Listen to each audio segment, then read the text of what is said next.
Est-ce que vous connaissez une maman qui a été abandonnée par le père de ses enfants? Une maman frustrée qui vit dans la peine, dans la douleur depuis des années parce que n'ayant pas été soutenue par celui qui l'a mise enceinte. Une maman qui élève toute seule ses enfants, qui est épuisée, fatiguée et qui des fois peut être très désagréable. Merci de la taguer. Partagez-lui cette vidéo et lui fera un grand bien. Bonjour, je vous souhaite la bienvenue sur ma page. Je suis Nel Jamila, coach certifiée en développement personnel et en gestion matrimoniale. Aujourd'hui, je vais faire cette vidéo en m'inspirant d'une autre que j'ai vue sur les réseaux, donc on m'a partagé et j'aimerais bien que vous puissiez la regarder. C'est un tout petit extrait que je vous mets là, juste pour qu'on puisse savoir de quoi il est question et par la suite, je vous dirai ce que je pense de cette situation. On regarde.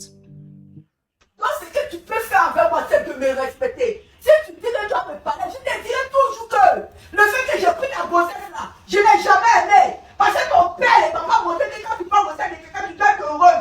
Donc je n'ai jamais aimé qu'un modèle d'avoir mis de mots. C'est ça que tu vas attendre. Si c'est à cause de ça, tu dis que tu veux mener, c'est ça que je t'ai dit là. Ça, ça glisse sur mon corps. Mais c'est pas. Mais c'est ce que tu veux me dire, non? Tu m'as C'est ça dit que ça. tu Après, veux tu as une habitué. fois. Hey, Voilà. c'est même pas une habitude même. Pour moi, là, même ça, là, ça n'a aucun sens. Ce que tu dis là. Tu n'es pas la seule personne à avoir eu enfant et puis propriétaire, ça n'est pas occupé. Ok.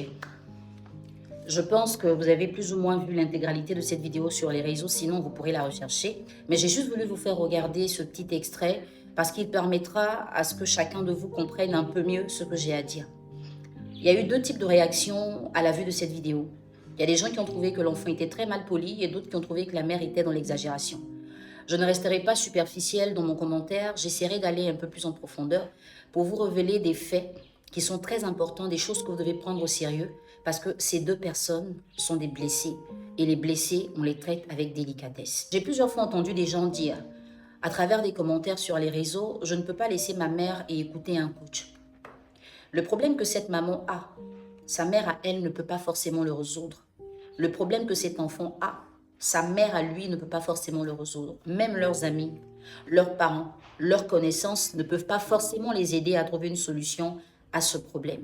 Et pourtant, un coach peut le faire. Justement, pour aider ces deux personnes, il faut savoir de quoi est-ce qu'elles souffrent. On parlera en premier de la maman. Cette maman souffre de blessures du passé. Oui, parce qu'elle estime avoir mis sa confiance en un homme. En acceptant de lui faire un enfant, en retour, elle a été abandonnée par ce dernier. Il a laissé seule face à la réalité de mère, dans la difficulté, dans la souffrance, dans la tristesse, dans la douleur. Et certainement que c'est un homme qui a refait sa vie. Alors chaque fois qu'elle pense à son passé, elle se rappelle qu'il y a un souvenir de ce passé-là. Vous savez, vous avez une relation avec quelqu'un, ça se passe mal. Vous pouvez souffrir de ça 2-3 ans, ça passe. Tant qu'il n'y a pas d'enfant, vous ne vous sentez pas lié à la personne. Mais quand il y a un enfant, les choses sont bien différentes. Cet enfant va vous rappeler chaque épreuve difficile que vous avez vécue dans cette relation. Cet enfant va vous ramener de façon inconsciente ou consciente dans votre passé. C'est un passé que vous avez envie d'oublier, mais vous ne pouvez pas l'oublier parce qu'il y a un enfant. Et assez souvent, ce genre d'enfant ressemble étrangement à leur papa. Chaque fois que vous voyez cet enfant, vous pensez à la douleur que le père vous a fait. Mais ça ne vous arrive que si vous n'êtes pas guéri des blessures du passé. Et pour guérir des blessures du passé, il faut vous faire accompagner. Si vous avez ce problème, ne pensez pas que le fait de crier, de vous plaindre ou de pleurer est la solution. Vous avez forcément besoin d'un accompagnement. Parce que si vous ne vous traitez pas, vous allez devenir une plaie pour votre propre vie et une plaie pour les gens qui vous entourent. Ce que j'aimerais dire, c'est qu'une femme ne devrait pas faire un enfant uniquement à la demande d'un homme. Mais accepter de faire un enfant avec l'homme, c'est comprendre qu'on peut avoir affaire à un homme irresponsable, qu'on n'arrive pas à détecter depuis la base. Donc c'est quelqu'un qui peut des fois décéder, on va dire que c'est la nature, ou une personne qui peut vous abandonner. Est-ce que vous allez continuer d'aimer votre enfant?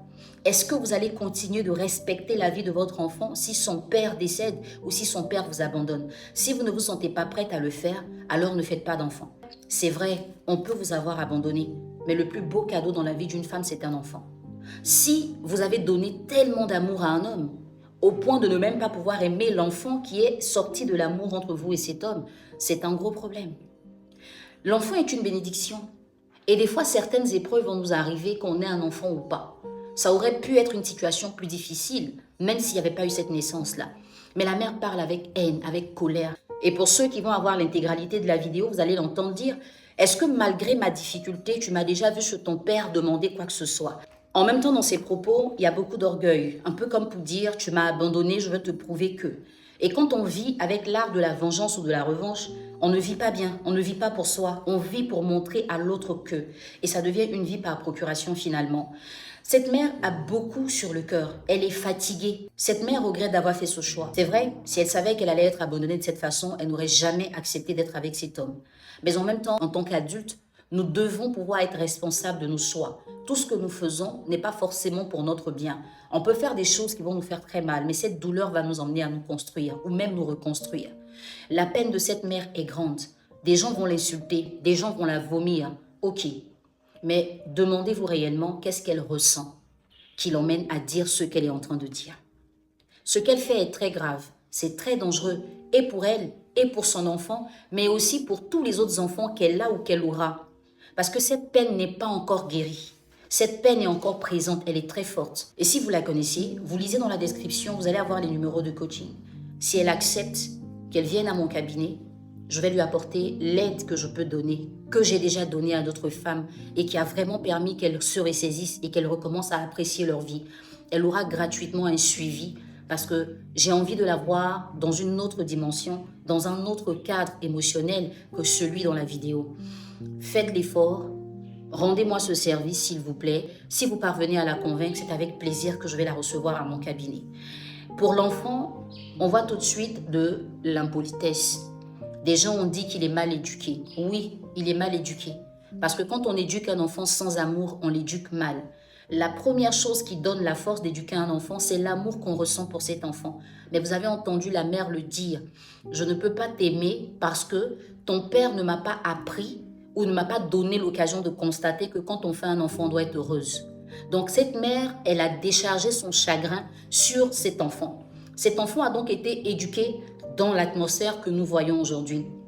Plus petit, certainement, c'est des choses qu'il entendait. Même quand elle le berçait avant qu'il dorme, même quand elle changeait sa couche, même quand cet enfant était malade. Si elle ne sortait pas ces mots de la bouche, elle le ressentait. Et vous êtes sans ignorer qu'une femme enceinte communique toutes ses émotions à son enfant, encore plus quand l'enfant est déjà né. C'est-à-dire que tout ce que la mère ressent, l'enfant le ressent 2 fois plus. Sauf qu'étant bébé, il ne peut pas parler, donc il ne dira pas « maman, je ressens ta peine ». Donc comprenez que cet enfant a grandi dans ça. Aujourd'hui, ce qu'il est en train de faire, c'est une sorte de rébellion parce qu'il en a marre d'entendre ces choses-là à répétition. Il est fatigué d'être vu comme la poubelle qui doit tout accueillir. Il aurait bien aimé avoir des parents qui s'aiment, qui s'apprécient ou même s'ils sont séparés, qui lui donnent d'avoir une vie stable. Mais il est tiraillé de gauche à droite. Peut-être quand il va chez son père, il entend des choses qui ne sont pas très bien. Quand il vient chez sa mère, c'est pareil. Et il a tellement mal qu'il ne sait même pas comment se comporter. Il ne sait même pas comment réagir. Et à un moment, comme tout enfant, il va craquer, il va se rébeller.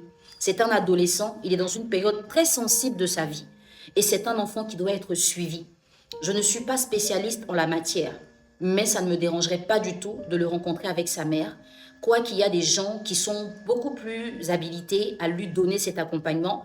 Si l'enfant aussi est volontaire, s'il a moins de 18 ans, il faudra qu'il ait une autorisation parentale. S'il a plus de 18 ans, il n'y a pas de problème. Il pourra venir à mon cabinet. Donc, avec les références, vous pourrez nous mettre en contact. Les blessures qu'il ressent sont très fortes. Elles sont ouvertes, elles sont profondes.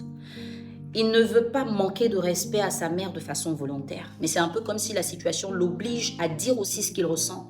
Parce que je sais que depuis longtemps, il a contenu toutes ces phrases à l'intérieur. Quand il est rabaissé par sa mère, insulté ou humilié, il se reconforte avec ses amis. Il va aller se reconforter en parlant d'autres choses, en voyant autre chose. Et ce genre de situation peut l'emmener à s'adonner à de mauvaises pratiques parce que c'est là qu'il va trouver son bonheur. Et des fois, vous vous interrogez sur les réseaux, pourquoi les gens sont aussi désagréables? Pourquoi une personne peut venir insulter une autre parce qu'elle ne l'aime pas? C'est parce qu'il y a des gens qui vivent cette réalité-là. Ce que vous voyez sur cette vidéo est le quotidien de nombreuses personnes sur Internet. On les insulte, on leur rappelle qu'elles ne sont rien, on leur rappelle qu'on les déteste, on leur rappelle qu'elles n'ont pas de valeur.